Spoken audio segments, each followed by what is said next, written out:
Well, hello, my fellow Americans and fellow Christians, and thank you for joining me for one more day of the Word of the Lord here in the United States of America. Peace be unto you, and peace be unto the world. Behind me is a book called God's Generals. It has a subtitle which says, Why Some Succeeded and Why Some Failed. Basically, that is what this video is about. Following in the Azusa Street revival footsteps will take quite a leap of faith in our time. In all honesty, it is a sheer blunder to think such an act can be imitated or resurrected today. Anyone reading the historical account of Azusa Street would realize the elements are not even close to be reenacted in our day and age. That, of course, being the dedication to prayer and the commitment to the outpouring of the Spirit of God. These are unachievable in our time, due to the fact Christianity today is based on sensationalism. Such is the case today, and imitation is only a form of imagination, not realistic power. Christianity is a form of acting today. Men and women claim to be of Christ, but their behavior is only imitative, not a continuous flow of Christian character. I have seen them all, been part of some, and been to revivals, conventions and meetings and churches, from Catherine Coleman to Billy Graham, from Jimmy Swaggart to Benny Hinn, from TBN conventions to Greg Laurie meetings. This over a course of 40 plus years.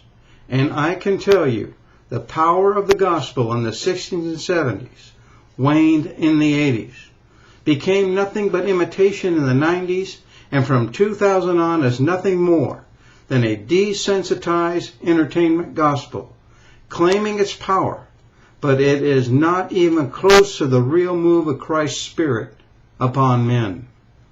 America does not blush anymore, and nothing is revolting. America's conscience is seared, and the nation from coast to coast reflects it, and it is due to the Christian faith today. Azusa Street Revival is a shortcoming and an ignorance. The dilemma of our country's ills is not the salvation of man or the outpouring of the Spirit in a small community. The dilemma lays emphatically with televangelism and the church. Christians know this and deny it.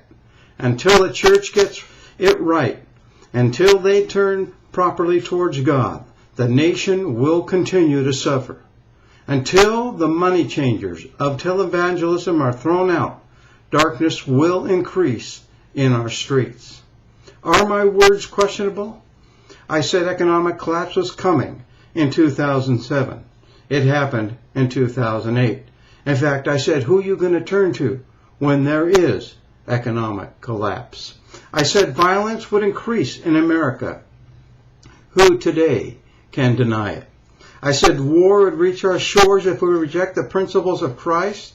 And indeed, terrorism is part of the American landscape today. I have not been entirely wrong about the prophecy teachers of today and their false presumptions concerning the last days and end times. So are my words questionable?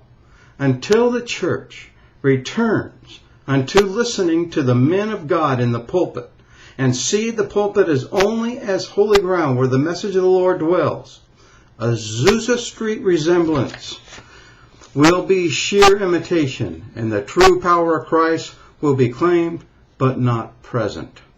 As I said, has anyone studied Azusa Street and its revival?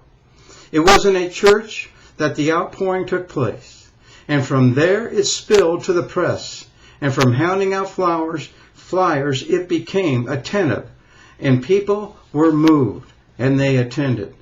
Let us remember it lasted a short time and fizzled because of lack of earnest ministers who understood what was taking place with the outpouring of God's Spirit.